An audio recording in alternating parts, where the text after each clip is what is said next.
The time is finally come. Does anyone know what's going on here? Let's see.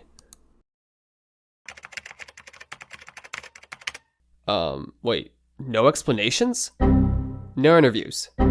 No DLC info dumps. Nintendo America leaks. Wait, nothing? Looks like it's my job again. I mean, I did promise a part 2, so here we go. Welcome everyone to part 2 of my deep dive analysis into Three Houses' most convoluted enemy, those who slither in the dark. If you haven't watched part 1, I highly recommend you do, as it covers Twisted's influence and actions prior to the events of Three Houses. This video will cover Twisted's actions during Three Houses, spanning across all 4 routes. Now, this video is not a simple recap. I will be doing a fair bit of theory crafting into Twisted's inner workings, motives, and experiments. Anytime I'm speculating rather than reporting directly from the game, you will see this S appear in the corner of the screen. I'll also include a number with each speculation, and corresponding explanation of why I guessed what I did in the description below. Keep in mind that although my theories and predictions about Twisted are based off information from the game, they are not objective nor have they been confirmed directly by any canon source. Unfortunately, Three Houses leaves many plot points and stories half-baked, so expect a fair bit of theory crafting. If you disagree with any of my speculations, please let me know in the comments as I would love to hear your thoughts on the matter. Great. Without further ado, let's dive into part 2 of Those Who Slither in the Dark. During the Imperial year of 1180, Twisted's greatest creation enrolled into the Officers' Academy. Her name was Edelgard von Hresvelg. In addition to fulfilling her role as house leader, Edelgard was expected to carry out Twisted's orders against her own will. Remember, Edelgard despises Twisted, as they were behind the horrific experimentations that scarred her and killed her siblings. However, whether it's her own life or the lives of her comrades and family, Twisted holds power over her, forcing the princess to cooperate. When communicating with Twisted, Edelgard disguises herself as the Flame Emperor to preserve her identity. The church cannot know about her second crest or connections. Those who slither in the dark task Edelgard with killing 2 prime targets, Crown Prince Dmitri Alexander Byleth and Alliance heir Claude von Regen. In order to be discreet and prevent any suspicions, Edelgard hires a group of bandits led by Costas to ambush the students during a training exercise, hoping that Dmitri and Claude will be killed during the commotion. Unfortunately for her, the plan fails and isolates the 3 lords, causing them to meet and drag Geralt and Byleth into the events of Three Houses. Wishing to not draw suspicion by attempting another murder, Twisted moves to their next plan, Edelgard's personalized relic. Their plan is to create a genuine weapon from the corpse of Seiros. This would capitalize on Edelgard's dual crests and allow her to steamroll through the church when the time comes. However, Twisted cannot risk being caught by the church, so they execute their plan through proxies. They begin by influencing the Western Church of Seiros. This division of the church has had a history of being critical of the Central Church's decision in major events, such as the tragedy of Duskur, making them prime targets for manipulation. Using the Western Church, Twisted convinces a Fargus noble named Lord Lonato to rebel against the Central Church. Driven by grief and hatred, Lord Lonato agrees to fight the Central Church to avenge his son. Foreseeing his demise, Twisted plants information on Lonato that alludes to an assassination attempt on Lady Rhea. Hoping that the Knights of Seiros would be busy guarding Rhea during the Rite of Rebirth, they plan for the Western Church to loot the Tomb of Seiros and retrieve her corpse. When the time comes, Twisted launches their assault but is interrupted by Byleth and their class of students. During the battle, it is revealed that the Tomb of Seiros does not contain the Saint's body, but rather the Sword of the Creator. The Western Church operatives are either captured or killed, leaving the Sword of the Creator in Byleth's hands. Edelgard reports all of this information to a disguised Tallis. Upon hearing about Byleth's compatibility with the Sword of the Creator, Tallis deduces that Byleth must possess the Creststone of Flames, making them akin to Sothis. At this point, TWSITD shifts its focus on eliminating Byleth. Soon after the Rite of Rebirth, TWSITD uses the Death Knight to kidnap Flayn. Holding her under Garruk Mach, they extract some of her blood for experimentation. When Byleth and crew eventually find where she's being held, TWSITD capitalizes on the situation by disguising one of its own members, named Kranya, as a student. Assuming the alias of Monica, a student who went missing the previous year, Kranya is readmitted into the Officers' Academy and joins the Black Eagles. TWSITD now has two connections within Garruk Mach, both students of the Black Eagle House. Solon begins his experiments on the people of Romire Village. By implanting small amounts of Flayn's pure Nabatean blood, Solon is able to manipulate the villagers' behavior through his spells. Satisfied with his results, Solon moves on to the next step of his experimentation. He creates an artificial crest stone from Flayn's blood and destroys it, releasing a wave of energy. The villagers are hit by this wave and in conjunction with their aligning infused crest blood, begin to go insane. Byleth and their respective class arrive at Romire Village only to witness the town being ransacked by rampant villagers. Solon watches from afar, commenting on his success before teleporting away to safety. He has finished what he set out to do, and furthered his research on artificial crest stones, blood, and energy. This will all be used later. Back at Garruk Mach, Kranya begins her own experiments. She kidnaps several students and hides them in an old, unused chapel where she implants artificial crest stones into their bodies. Seeing as the students do not innately bear a crest, the crest stone consumes them and transforms them into demonic beasts. Delighted with her work, Kranya releases the beasts to kill the remaining captured students before being interrupted by Byleth and Gerald. Still assuming the identity of Monica, Kranya acts like a captured student and watches the battle unfold. She notices that Gerald is beginning to piece together the events of Romire Village, and now this, causing her to make a drastic decision. She approaches the captain at the conclusion of the battle and thanks him for his help before plunging a dagger into his back. Witnessing the murder, Byleth turns back time to stop Kranya but is blocked by Tallis. The Dark Mage grabs Kranya and teleports the two of them out of danger. Although TWSITD have now revealed themselves, Tallis cannot afford to have Kranya fall into enemy hands. Despite Kranya's careless mistake and near death, TWSITD decide to capitalize on Byleth's grief and desire for revenge. They lead Byleth to the Sealed Forest, an ancient and mysterious location where they hope to finish off the young professor. What's special about this forest is the ability to seal things away into oblivion using the forbidden spell of Zaharas.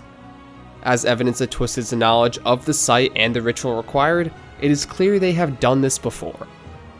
Solon uses Kranya as bait and leads Byleth to the center structure of the forest. However, to execute the spell, a large amount of energy is required, the equivalent of a crest stone. Instead of helping Kranya, Solon gouges his hand into the assassin and removes her artificial crest stone. Crushing her stone and using the energy, he executes the forbidden spell, sending Byleth into the abyss with no hope of escape. The Fell Star has been banished. Or so they thought. Realizing the hopelessness of the situation, Sothis fuses herself with Byleth, turning them into the physical progenitor god and abandoning her own physical return that Rhea had hoped for. With their newfound power, Byleth awakens the Sword of the Creator and splits through the abyss, returning to Fodlan. Solon watches in awe and fear as he realizes Byleth no longer held the Fell Star, but was the Fell Star. He tries to kill Byleth before realizing he is facing a literal god. Solon is then brutally killed. Edelgard watches the events of the Sealed Forest transpire and decides to make her move.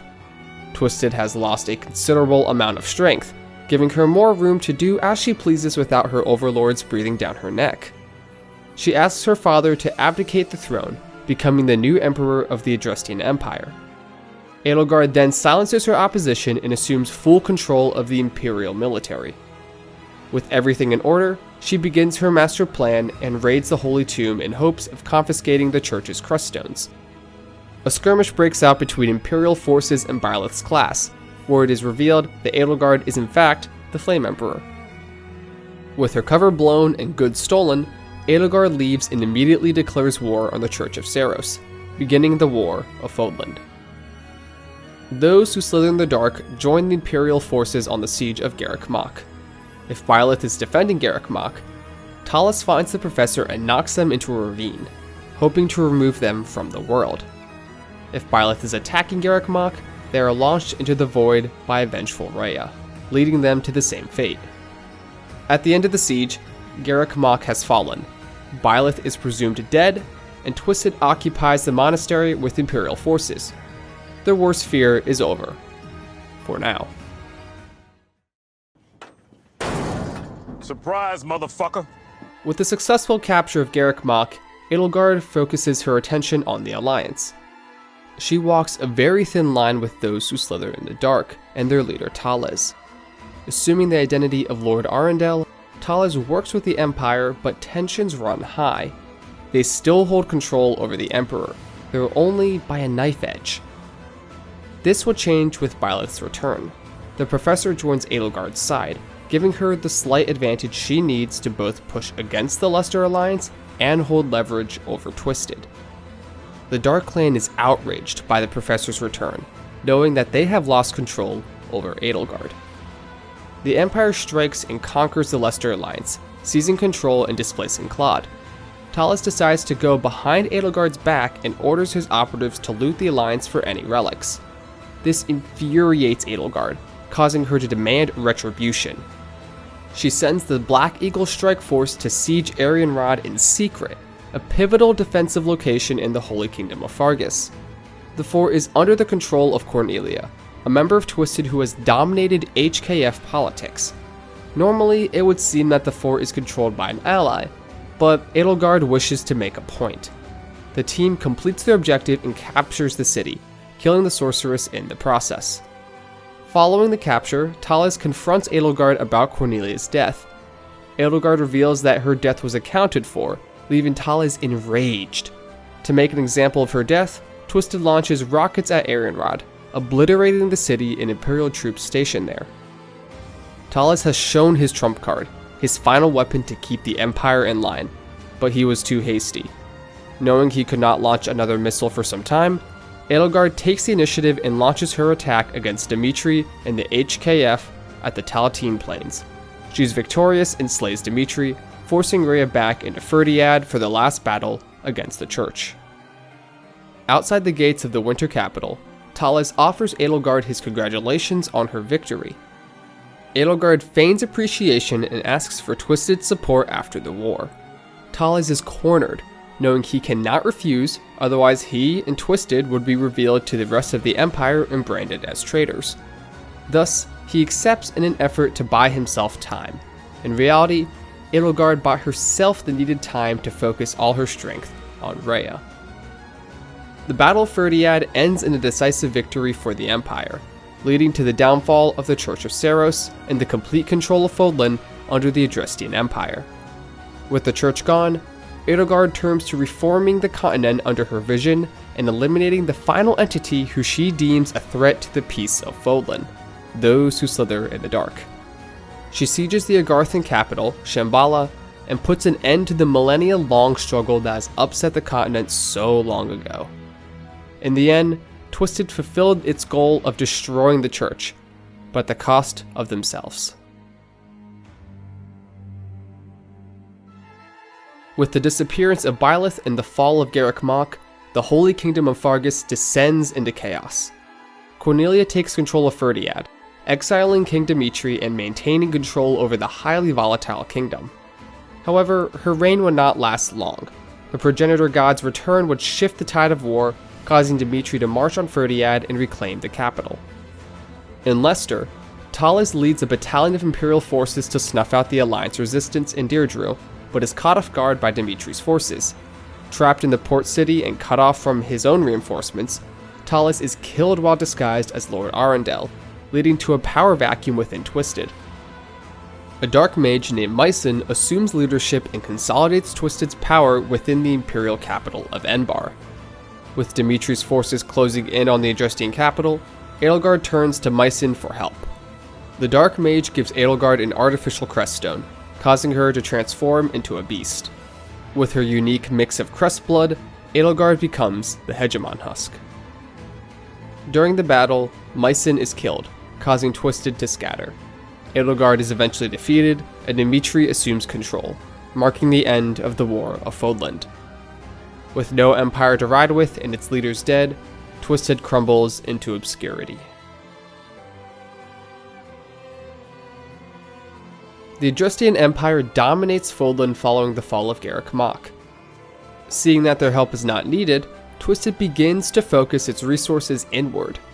They begin creating artificial relics for their frozen elites, hoping to rival their original strength. As for Nemesis, Twisted forges the Dark Sword of the Creator from the relics of Noah and Timotheus. With their weapons complete, the 10 elites are ready for combat. However, with one drawback. Twisted cannot control them in any capacity, meaning they pose a risk of destroying anything in their path, including their creators. For the time being, Twisted will keep them under lockdown until they can regain control of their volatile warriors. The return of Byleth forces those who slither in the dark to rejoin the war. Learning of the Alliance's recent capture of Fort Merceus, Twisted launched rockets towards the fort in hopes of killing Claude and Byleth. To their dismay, they were unsuccessful due to the Death Knight's intervention. With little resources left and rockets on cooldown, Twisted is powerless to help the failing Adrestian Empire. Enbar falls, leaving Twisted stranded with a massive target on their back. Claude and the Alliance march on Shambhala, sieging the underground city. Talis attempts to defend the city with all of Twisted's remaining power, but is ultimately defeated. In a last-ditch effort, he fires Twisted's remaining rockets right onto Shambhala, hoping to bring down the Alliance with him. Rhea is able to transform into the Immaculate One and protects Claude and the gang from the destruction. However, the airstrike damages the containment center holding the 10 elites, allowing them to escape. Led by Nemesis, the ancient warriors begin massacring everything in their path as they travel towards Garruk Mach. To save Fodlan itself, Claude and Byleth confront Nemesis and his elites on the Caledonian Plateau. Their victory marks the end of an era that has plagued Fodlan for far too long. Following the fall of Garruk Mach, Fodlan is in peril. The Adrestian Empire dominate the continent, pushing the kingless Holy Kingdom of Fargus, an unorganized Leicester alliance, to the brink of destruction. Not seeing a reason to expend resources on the war, Twisted funnel their strength into refining their Creststone research. Taking advantage of Rhea's capture, they acquire some of her blood unbeknownst to the Empire.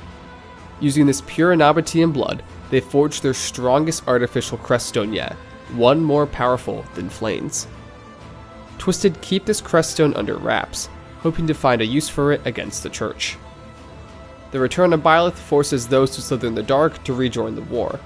Learning of the Church's recent capture of Fort Merceus, Twisted launch rockets towards the fort in hopes of killing Seteth and Byleth. To their dismay, they were unsuccessful due to the Death Knight's intervention. With little resources left, Twisted is powerless to help the failing Adrestian Empire. Enbar falls, leaving Twisted stranded just as before. Seteth and the Church march on Shambhala and begin the siege. Talis attempts to defend the city, but as before, is ultimately defeated. In a last-ditch effort, he fires Twisted's remaining rockets right onto Shambhala, hoping to bring down the Church with him. Rhea is able to transform into the Immaculate One and protect Seteth and the gang from the destruction. However, during the barrage, the artificial Creststone of Saros is broken, releasing a huge amount of crest energy over Shambhala. Rhea is hit by this wave during her defense against the rockets, causing her to nearly die. Seteth and the Church assume she is merely hurt from the rockets, not realizing she has become a ticking time bomb. Returning to Garruk Mach, Rhea tries to recover but deteriorates. The influx of Saros crest energy lingers within her, weakening her until she can no longer resist its strength. Just as the energy from the crest of Sethlin drove the people of Remire Village insane, the power from the crest of Seiros consumes Rhea, causing her to transform. Her enraged transformation releases the excess crest energy, slamming everyone wielding the crest of Seiros and Garruk Mach. It would seem that this would not be a problem, as the only other people known to have the crest of Seiros, namely Geralt and Edelgard, are dead. However, Seteth reveals that all high-ranking members of the church are given a creststone fragment in Rhea's blood, meaning they all hold the crest of Seiros. Before Seteth and Byleth can process what's going on, Rhea's transformation sparks a chain reaction of church members going insane, turning Garruk Mach into a war zone. Realizing their only hope is to kill Lady Rhea and the transformed members of the church, Seteth and Byleth reluctantly go to battle one last time against the person they fought to protect. Rhea's death marked a new beginning for both the church, but also for Fodlan. It could grow and flourish without the presence of those who slither in the dark. TWSITD had two goals: destroy the Church of Seiros, and restore Agartha to its former glory as rulers of Fodlan. They may have been successful, had Rhea not taken a gamble on a small child without a heartbeat. I'm Aldwin, and thanks for watching.